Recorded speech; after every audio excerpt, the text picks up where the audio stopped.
Hi, and thank you for joining me. It's a pleasure to connect with you after many, many, many years. I have with me, uh, I can call him a dear friend for a season. This was when I was in college. I think we were both in college, and around 15, 20 years back. Uh, my friend is called Manoj Khatri. Welcome, Manoj. It's such a pleasure to reconnect after a long time. Thank you so much, Surendra. Likewise, absolutely. Pleasure to meet you like this, after so long. During lockdown, I never thought this would happen, but here we are. Yeah. So, could you tell us a little bit about what you do and what have you been doing all these years? Uh, okay, I'll try. Yeah. Um I've spent a better part of the past 2 decades uh, in the world of editorial and publishing. Okay. Yeah. So prior to that, I've been always associated with advertising and media, and you know that. Hmm. Uh, since around 2001, I joined the Times of India Group as a consulting editor for two of their business journals published by the Economic Times. I mean, it was under the banner of the Economic Times, but they were both published in association with IIM Calcutta. Okay.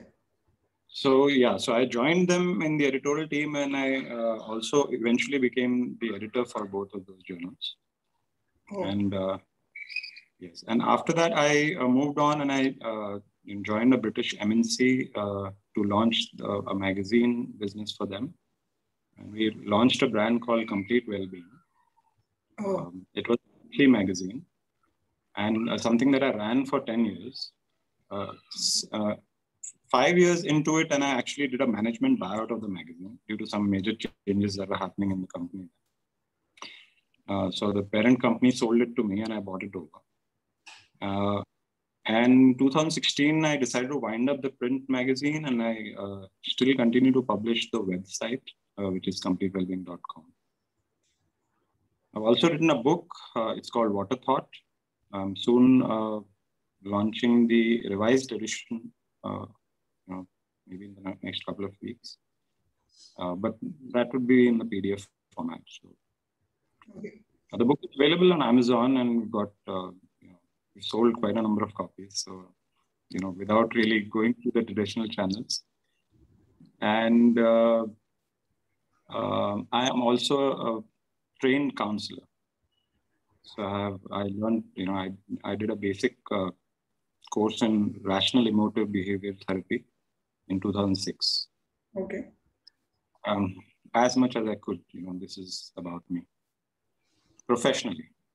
So, we will have you in uh, the other part of the seat where I'm not doing any counseling, but we'll just try and find out what's there in the mind of yours, which can help ease it for a lot of our listeners.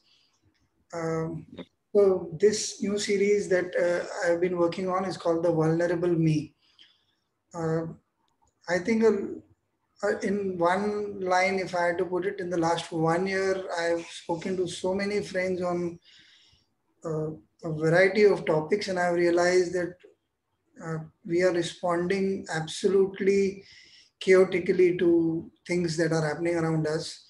Uh, while the challenge remains, as we do not know where this present situation is, I realized that as a meditator or as a person who was predisposed to trying and understand what happens to people, how we react, and how can we be a little more calmer and much more in control of the situation.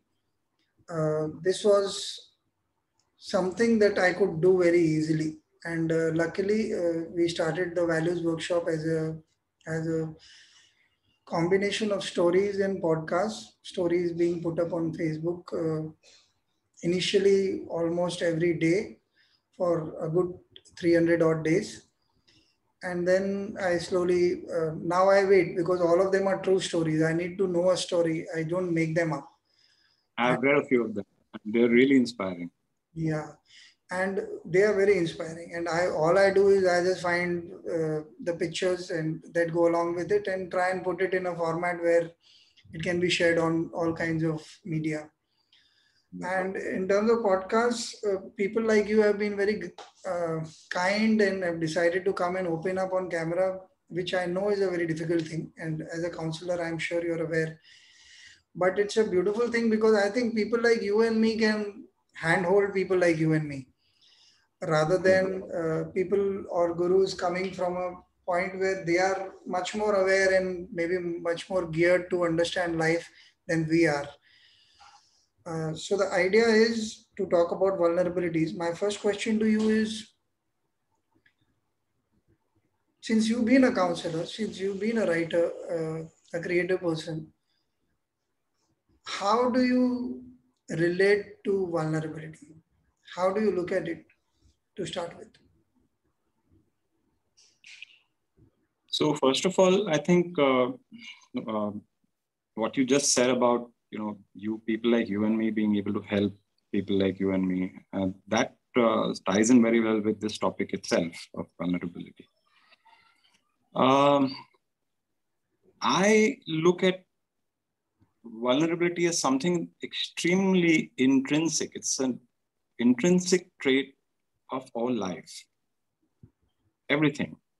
Okay. Anything that is born is vulnerable.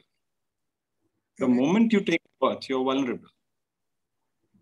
So, but that is something that we human beings, for some reason, at some point, become disconnected with, with this, what do you call, sensitivity.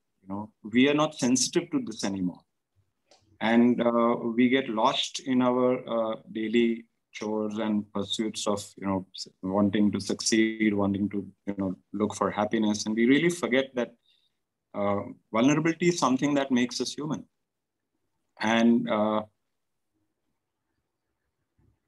one of the things that why this happens, I feel, is that as a society, we have learned to, or society in general discourages pain and encourages pleasure. The pursuit of pleasure is something that is built in everything. And we would know, you and I would know that the best, because media and advertising is all about that. That's what we are trying to always do, isn't it? So I think that is where the disconnect begins. If you look at, we were talking earlier, about babies and how they are extremely vulnerable. So if you look at life, that's how it begins. Human babies specifically, the most vulnerable creatures, one of the most vulnerable, they will not survive at all without, help, without their parents, without the entire support system.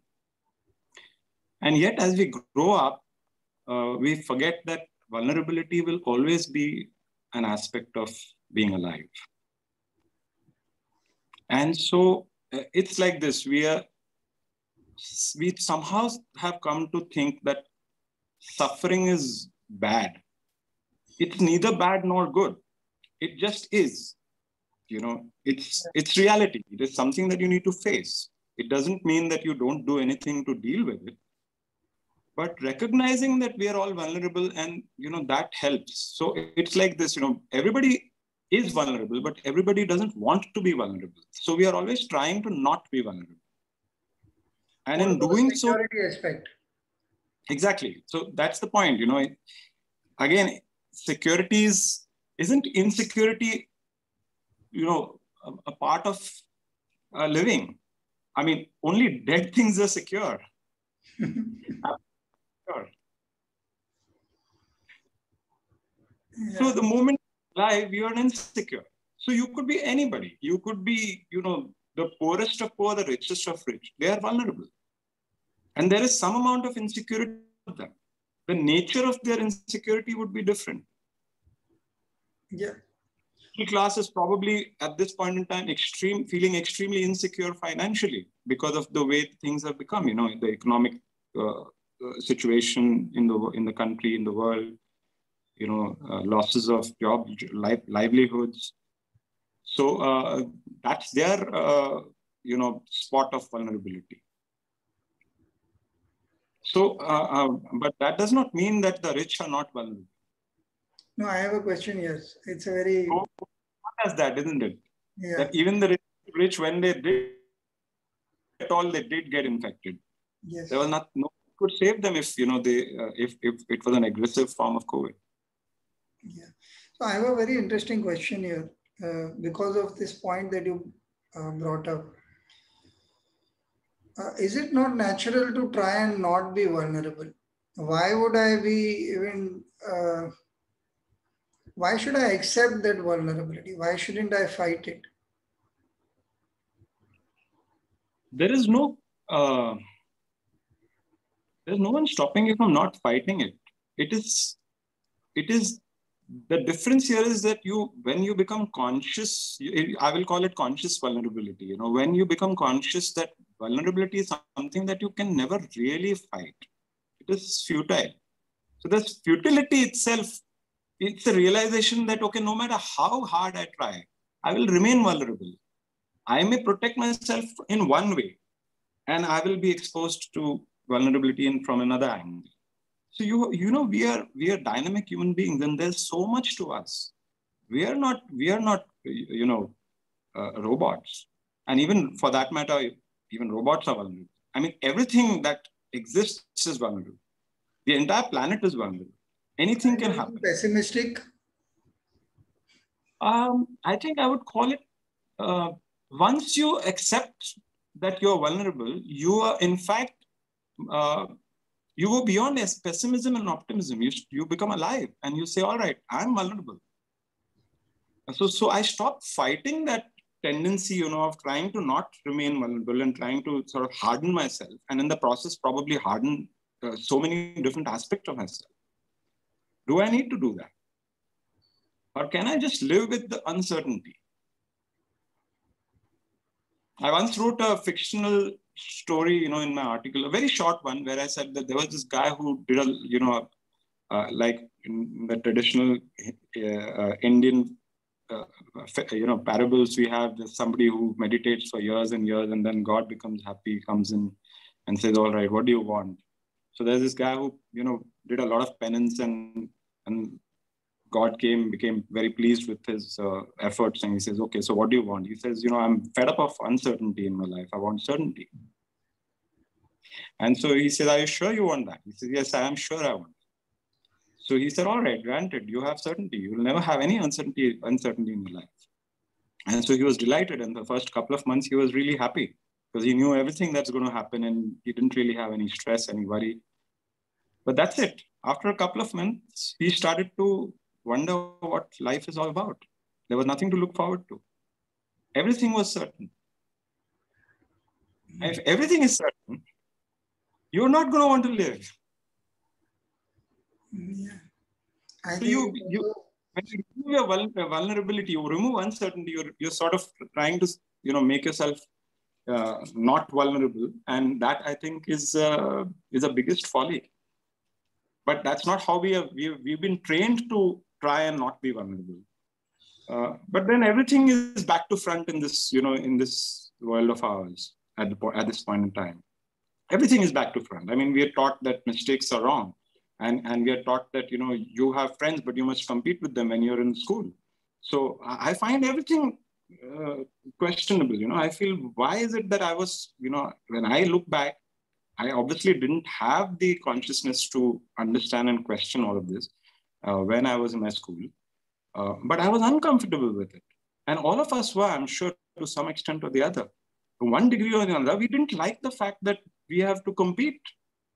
And that, in a class of 40, 50, 60, whatever, there will be one person who will probably, win the race. There will be a couple of runner-ups. And the rest of them, what about all of them?